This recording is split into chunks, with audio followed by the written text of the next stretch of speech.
Ça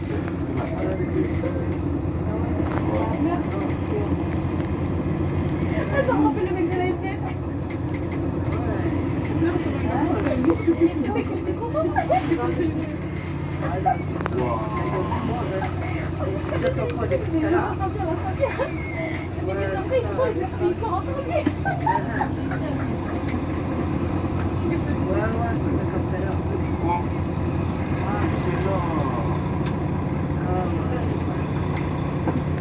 Il y en a, il est prêt à faire le véhicule, mais là, il y a un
Toi, tu aimes bien les activités ou pas? Moi j'aime bien. Ah, parce que tu t'appelles la même. Mais déjà ça rime pas à Retrouver. Je sais pas, voilà, on descend là.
Alors non seulement avec les dons, non seulement avec tous les téléspectateurs.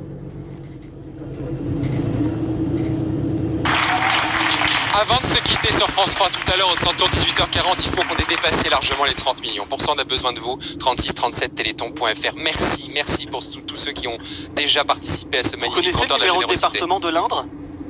Non. Alors, 36 et de l'Indre-et-Loire 37. Ah bah voilà, il n'y avait pas de piège. Allez, on retrouve Fanny pour la tombola, la grande tombola. Oui, et on est ici, et puis la générosité, elle s'exprime aussi. Alors non seulement avec les dons, non seulement avec tous les téléspectateurs qui achètent des tickets, mais aussi avec les donateurs. Participer à ce Vous magnifique connaissez le compteur de la numéro de générosité. département de l'Indre? Non. Alors, 36 et de l'Indre-et-Loire 37. Ah bah Voilà. voilà, il n'y avait pas de piège. Allez, on retrouve Fanny pour la tombola, la grande tombola. Oui, et on est ici, et puis la générosité, elle s'exprime aussi. Alors non seulement avec les dons, non seulement avec tous les téléspectateurs qui achètent des tickets.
Du soleil.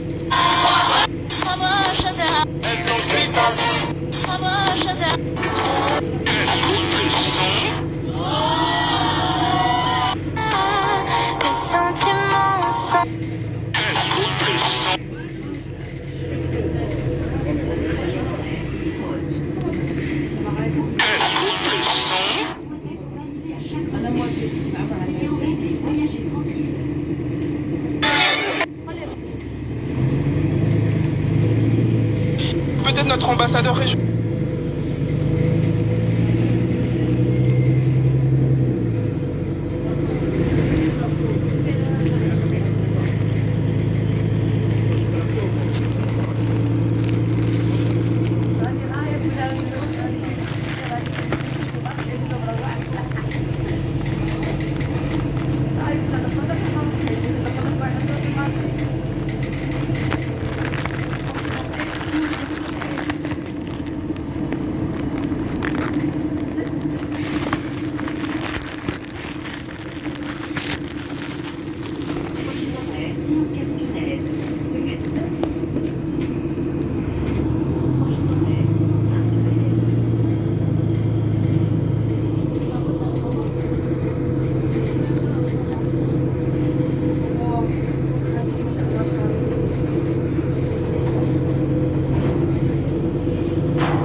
Partout en France entre vendredi et samedi, même si on va noter une légère baisse. On va passer de 3 à 9 degrés. Et ensuite, dimanche, le froid va s'imposer quasiment partout. Par exemple, ici à Tours, 5 petits degrés pour commencer votre journée, tout juste avant une semaine prochaine. là, ça vous sera tout au long de la semaine prochaine. Merci beaucoup. On en reparlera bien sûr et on vous retrouve juste avant le journal de 7h30. L'édito d'Alba Ventura, même menacé de censure, Michel Barnier s'est dit prêt à rester à Matignon. Il était hier soir l'invité du 20h de TF1. Il a appelé les députés à la responsabilité. Alba, comment avez-vous trouvé le Premier ministre? Un peu comme le boxeur qui dispute son dernier match de boxe, qui jette ses dernières forces dans la bataille. Alors il y avait même un petit côté freestyle par moment, le ministre. Il se lâchait comme quand il dit je m'en fous, en parlant des dorures de la République, des voitures officielles, quand il dit il faut arrêter d'emmerder les Français, pour reprendre les mots de Georges Pompidou. Bon, ils ne savent pas vaincre, pour autant il reste droit dans ses bottes. Mais en tout cas l'image qu'il voulait laisser hier soir, c'était celle d'un serviteur de l'État qui se bat jusqu'au bout. Pas l'image du boxeur qui s'apprête à jeter le gant. Et quand il appelle les députés à la responsabilité, quand il leur demande en fait du temps pour durer, c'est pas pour survivre en fait à la censure, mais c'est pour ne pas créer d'instabilité dans le pays. C'est comme ça qu'il faut le comprendre. Est-ce que vous diriez au fond qu'il est dans une forme de déni? Mais non, parce qu'en fait il est d'une autre génération politique, Michel Barnier. On peut le trouver entêté, orgueilleux, tout ce qu'on veut. Quand il parle d'honneur, quand il parle d'intérêt général, quand il parle de bien commun, c'est tout à fait sincère de sa part. C'est pour ça qu'il considère qu'il y a une part d'injustice à quitter brutalement son poste. Et c'est la raison pour laquelle il voulait s'exprimer à nouveau, juste avant ce moment crucial de la censure, venir 2 fois quand même en 2 semaines à la télé, c'est beaucoup, et prendre les Français à témoin, alors des conséquences de la censure, de la gravité de la situation, mais aussi du jusqu'au-boutisme des députés, du chantage de Marine Le Pen, de l'irresponsabilité du PS, prendre aussi les Français à témoin de l'attitude des extrêmes, donc les mélenchonistes, les lepénistes. Comme il l'a dit hier soir, les Français sont souvent plus à la hauteur que certaines femmes et certains hommes politiques. Vous croyez qu'il visait Emmanuel Macron en disant ça? Parce que le chef de l'État s'est exprimé, il est en ce moment en déplacement à Riyad, en Arabie Saoudite. Vous pouvez le prendre comme un message subliminal à l'adresse du président. Non, mais parce que, pardon, le président Macron ne manque pas d'air. D'abord, il s'exprime tout juste avant son Premier ministre, dont les heures sont comptées, pour le fair play. Il dit ne pas croire à la tempête financière sur les marchés, l'exact contraire de ce que dit quand même le Premier ministre.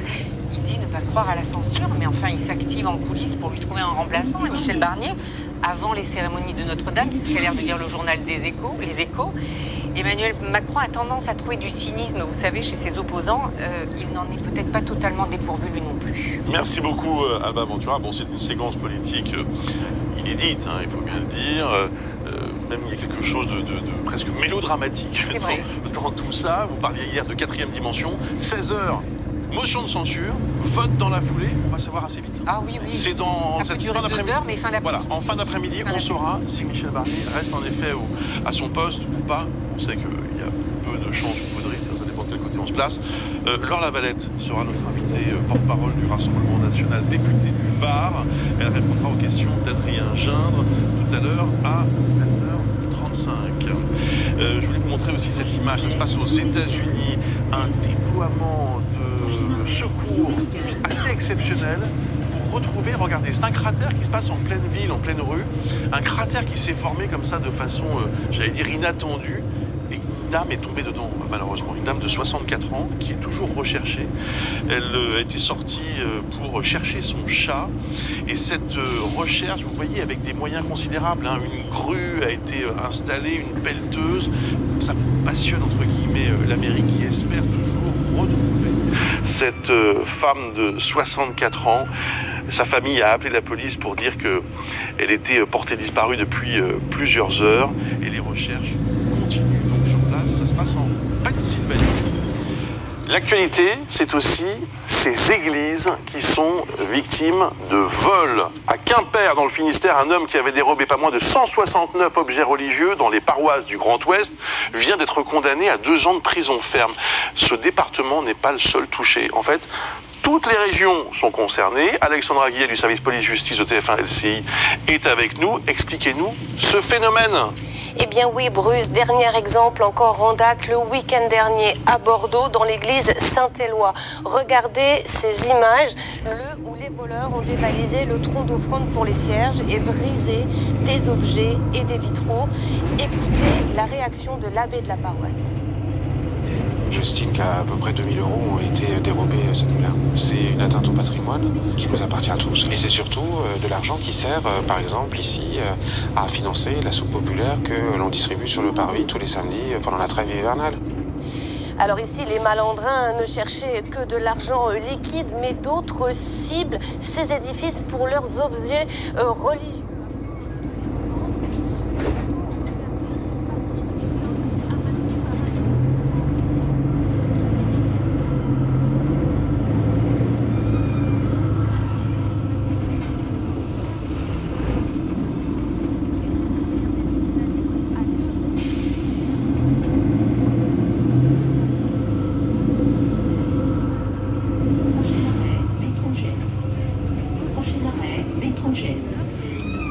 La Laurence, si vous validez, vous expose à une amende de 100 €.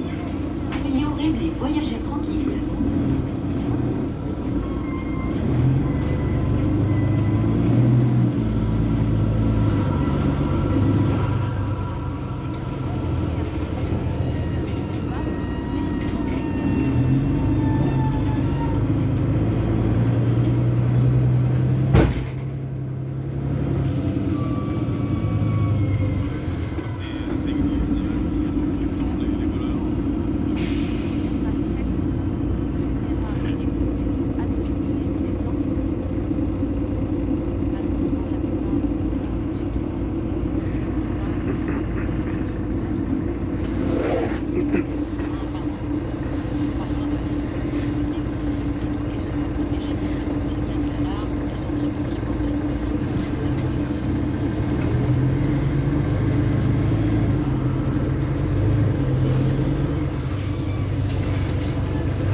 Dans la traque de ces cambrioleurs, que ce soit sur le terrain ou sur les réseaux sociaux, et la prévention, puisque certaines églises désormais n'hésitent pas, quand elles en ont les moyens, à faire comme des commerçants, à savoir s'équiper d'alarmes et de vidéosurveillance. Merci beaucoup Alexandra Guillet. Votre argent à présent, comme chaque jour à 7h20 avec Maud Descamps. On va revenir